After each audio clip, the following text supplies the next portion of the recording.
सब आखिर last time जब हमारी आपसे बात हुई थी तब पंजाब का ही मुकाबला था। तो पिछले मुकाबले में तो केएल राहुल मतलब हम कह सकते हैं स्ट्राइक रेट छोड़िए अपनी जो पारी को आगे भी नहीं बढ़ा पाए। तो सर केएल राहुल के साथ क्या आपको इशू नजर आ रहा है जब वो आईपीएल में एंटर करते हैं? इससे पहले अगर मैं बात करूं इंग्लैंड के खिलाफ जो ओडीआई थे वहां शानदार उन्होंने बल्लेबाजी की थी, लेकिन जैसे ही आईपीएल में आ रहे हैं रन बहुत बना रहे हैं लेकिन कुछ एक ब्लॉकेज बीच में आ जा रहा है।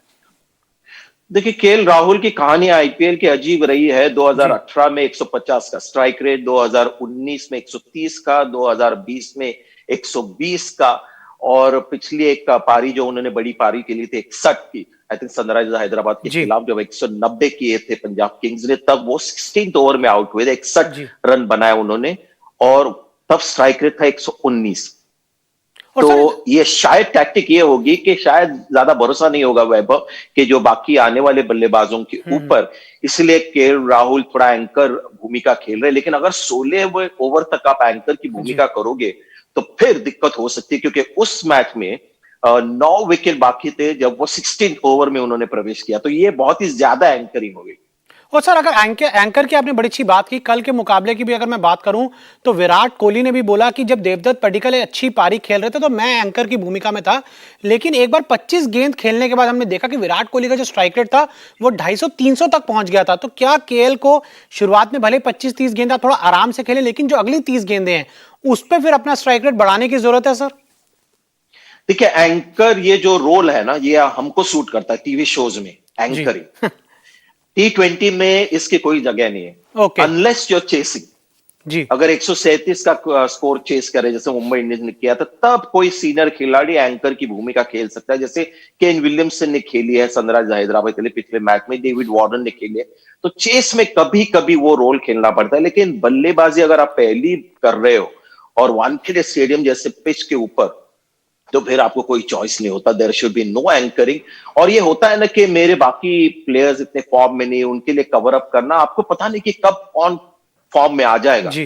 तो अगर पंजाब किंग्स को गेल और पुरान से परफॉर्मेंस चाहिए तो उनको कॉन्फिडेंस देना चाहिए। ऐसे नहीं कि मैं ज्यादा ओवर्स खेल लूं, और फिर उनका काम और भी मुश्किल हो जाता है, क्योंकि फिर आके उनको सीधा 150-60 के स्ट्राइक रेट से खेलना पड़ता है।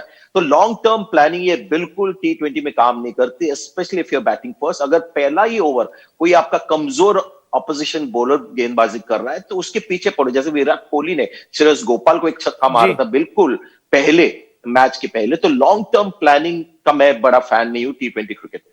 तो सर अगर केएल राहुल को आप कोई एडवाइस देना चाहें या केएल राहुल को आज के मैच से पहले एज अ बैट्समैन आप कुछ बोलना चाहें तो क्या बोलेंगे? बहुत ही सिंपल एडवाइस होगी। एक तो टीम की फिक्र ना करें, जी क्योंकि हमको लगता है कि हम डेस्टिनी बदल सकते हैं, लेकिन उनको सोचना चाहिए कि जब मैं बल्लेबाजी को जा रहा हूं तो मैं केएल राहुल द बल्लेबाज हूं, नॉट द कैप्टन।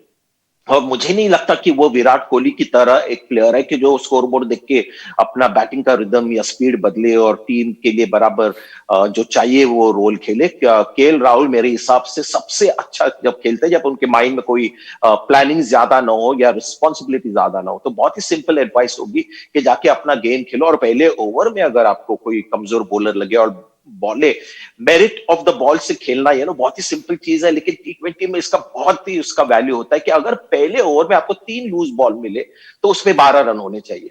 सर बहुत अच्छी अगर आप आपने बात सोचेंगे की। कि मुझे एंकर रोल खेलना है तो आप वो ओवर मिस कर जाते हो और वहां पर आप फिर पीछे पड़ जाते हो।